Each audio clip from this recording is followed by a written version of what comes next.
tonight, Disney will be the one to watch. That could set the tone for tomorrow. Joining me right now is the Fitz-Gerald Group Principal, Keith Fitz-Gerald. Keith, good to see you. Thanks so much for being here. Thank you for having me. What do you make of the earnings season so far? I think it's been great. We've seen a lot of strength and a lot of the usual suspects moving to the front of the class. So I'm very enthusiastic. I think that the digital, the AI, all of those things are moving in the right direction. Adam, what's most important to you? Jump in here.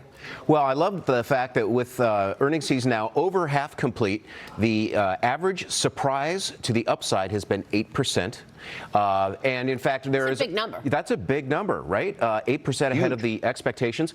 And the growth, Marie, has been 4%. So for all the naysayers who said, well, once again, we're going to struggle, actually, corporate America is putting up the numbers. And for someone like me who is fully invested and long and believing that we've got earnings, we've got employment, and we've got the economy all on our side, that's confirmation. What about the job cuts? I mean, look, DocuSign is announcing it's going to cut 6% of its workforce as it looks to cut costs and improve financial efficiency. DocuSign, the very latest company, adding to the thousands of layoffs in tech this year as the sector resets for the AI boom, Keith. I mean, look, every day we hear another boatload of job cuts. So how does that fit into the macro story here that seems to be growing?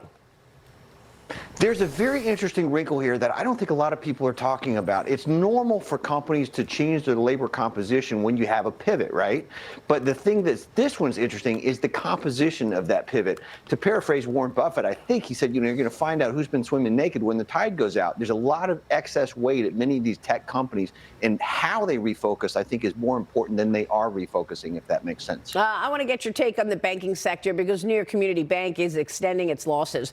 Now, lowest level since 1997 after reporting poor fourth quarter numbers, commercial real estate exposure at the forefront, the dividend, all of this happening just in the last couple of weeks as Treasury Secretary Janet Yellen says she's now concerned about the looming property losses in commercial real estate. But she echoed Federal Reserve Chairman Jay Powell's comments that it's manageable.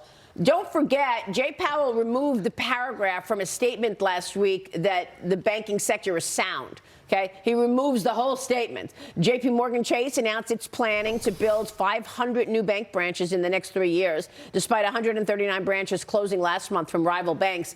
But look, with the JP story, you've got to realize that JP is building an enormous building in New York. It's almost finished. It's going to be its new headquarters. So it's got its stake in the ground in terms of commercial real estate. That's why it's telling all its traders, you better get back to work. No more, remote. I don't know that is actually emblematic of what's really happening today in commercial real estate. How do you see it? Well, I got to tell you, the fact that Yellen thinks this is under control or she has things under control is terrifying, because this is the same group that missed the regional banking crisis in formation, that missed any number of a half a dozen other things that are roiling our financial system right now. So I'm going to throw that one right out. But Jamie Dimon is the one you want to focus on.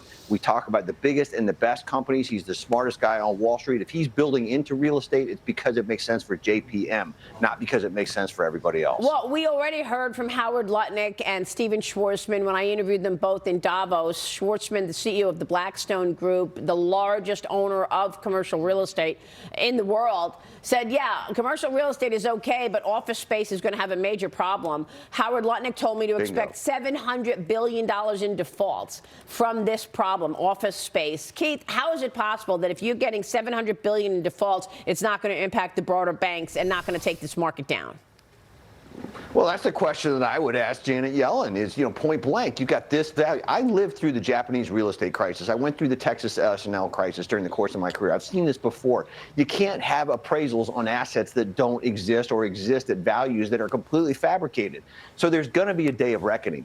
The bright spot for investors is you can pick your real estate carefully. A lot of people look at REITs for income. You can go to healthcare. You can go to tech. You can go to aging facilities. Those things are going to continue to pay, probably going to have very solid rent roads. Commercial real estate, not so much. It's a great point that you make about some of those other businesses. Keith, thank you. Good to see you, sir. Thank you. All right, Keith Fitz-Gerald joining us. Quick break and then getting answers as to what exactly happened for that